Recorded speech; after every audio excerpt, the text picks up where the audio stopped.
নমস্কার বন্ধুরা, আমি রিমা। আজ আমি তোমাদেরকে দেখাবো শ্রীনগরের সুন্দর সুন্দর গার্ডেন। প্রথমেই আমরা চলে এসেছি টিউলিপ গার্ডেনে। এশিয়ার সবথেকে বড় টিউলিপ বাগান এটি। এখানেই সুন্দর সুন্দর টিউলিপ ফুল অসংখ্য ফুটে থাকে। আজ 19শে মে, কাশ্মীরে আমাদের প্রথম দিন, তাই এক্সাইটমেন্টটা একটু বেশি। আমরা টিউলিপ ফুল দেখতে পাইনি, কিছুদিন আগেই শেষ হয়ে গেছে, তবে বাগানটি খুব সুন্দর। এই বাগানে যিনি রক্ষণাবেক্ষণ করেন তিনি এই ফলগুলো দিয়ে বলেছিলেন মিনি অ্যাপেল, বেশ ভালো খেতে, তবে আপেলের মতন একদমই নয়। এরপর আমরা চলে এসেছি বোটানিক্যাল গার্ডেনে। বিভিন্ন রঙের ফুল, বাহারি পাতার গাছ, পাহাড়, জলের মধ্যে ফোয়ারা, সব কিছু দিয়ে সাজানো ভূস্বর্গে বোটানিক্যাল গার্ডেন। ডাল লেকে শিকারা ভ্রমণ করে টিউলিপ গার্ডেন দেখে তারপর আমরা এখানে এসেছিলাম।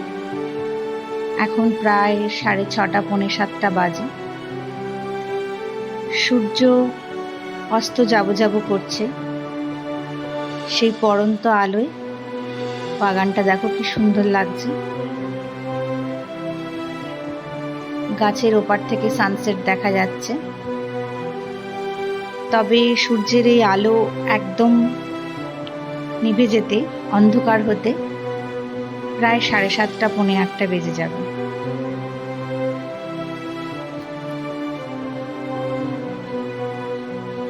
এই বাগানের সব থেকে সুন্দর হচ্ছে গোলাপ ফুল।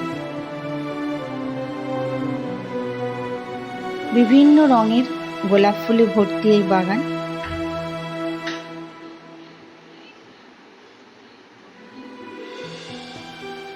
দেখো কত রকমের গোলাপ, তবে সব থেকে আমার সুন্দর লেগেছিল এই সাদা গোলাপগুলো। থোকা থোকা সাদা গোলাপ, ভীষণ ভালো লাগছিল। এবার আমরা চলে এসেছি শালিমার গার্ডেনে, যাকে শালিমার বাগও বলে। আগেই তোমাদেরকে বলেছি আমরা শ্রীনগর 2 দিন ঘুরেছি। আজ 23শে মে, আমাদের কাশ্মীর ঘোরার শেষ দিন। বাগানে ঢুকেই ছেলে মেয়েদের বদমাইশি শুরু হয়ে গেছে। এখন 11:30। প্রচণ্ড রোদ, তাই ছাতা নিয়েই ঘুরছি। সকালবেলা শঙ্করাচার্যার মন্দির দর্শন করে তারপর আমরা এসেছিলাম শালিমার বাগে। এটি মুঘল আমলের একটি বাগান।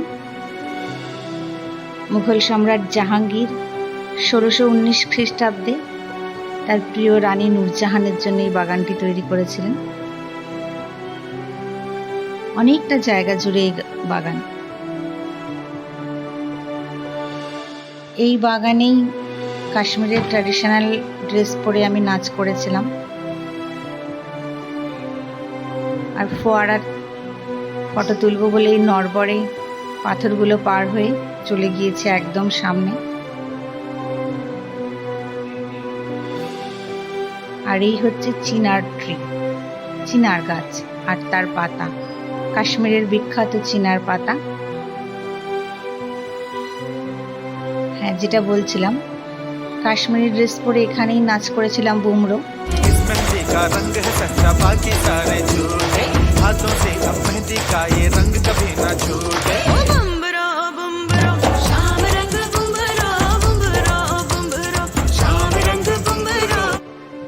ছেলে মেয়েদের উৎসাহেই করা, তবে ফেসবুকে আর ইউটিউবে পোস্ট করার পর তোমরা লাইক করে কমেন্ট করে আমার পাশে থেকেছো, সেই জন্য তোমাদেরকে অসংখ্য ধন্যবাদ। ঘোরা শেষ করে এই ঠান্ডায় বসে পড়েছি।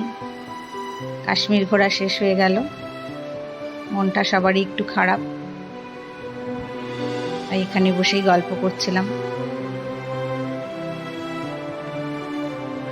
ফিরে হোটেলে এসে প্যাকিং করতে হবে, তাই চলে এসেছিলাম। হোটেলে এসে কি শপিং করলাম একটু দেখে নিচ্ছিলাম, নিজেদের জন্য আর নিজেদের কাছের মানুষদের জন্য কি কি কিনেছি একটু দেখে নিচ্ছিলাম। এখানকার বেকারির বিস্কুট খুব টেস্টি। আমরা তো কিনেই ছিলাম, আবার ফেরার দিন দেখছি নিসার দাও এক বাক্স বিস্কুট নিয়ে হাজির। মন ভার ফিরছি, আর আমাদের সাথে সাথে দেখো আকাশেরও মুখ ভার, মেঘলা করে রয়েছে। অমৃতসর পৌঁছলেই ছেলে চলে যাবে ওর ফ্লাইট, আর পরের দিন আমাদের ট্রেন। ছেলের জন্য মন খারাপ লাগছিল, কাশ্মীর ছেড়ে আসবো, তাই জন্য চলে এসেছি আমাদের বাংলায়। এখানে এসেও দেখি আকাশের সেই একই অবস্থা। কলকাতা স্টেশন থেকে একটা উবের বুক করে আরামবাগের উদ্দেশ্যে চলেছি। তবে বাংলায় এসে নিজের পরিবেশ পেয়ে আস্তে আস্তে মনটা ঠিক হয়ে আসছিল। আবার নিজেদের কাছের মানুষের মুখগুলো দেখতে পাবো, আবার বাংলায় কথা বলতে পারবো, এইসব ভেবে আস্তে আস্তে মনটা ঠিক হয়ে যাচ্ছিল। আর তোমরা যে ধৈর্য ধরে আমার এই ভিডিওটা দেখলে, সেই জন্য সবাইকে অনেক অনেক ধন্যবাদ।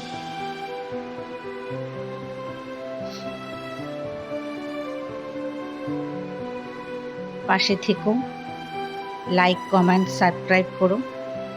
Thank you.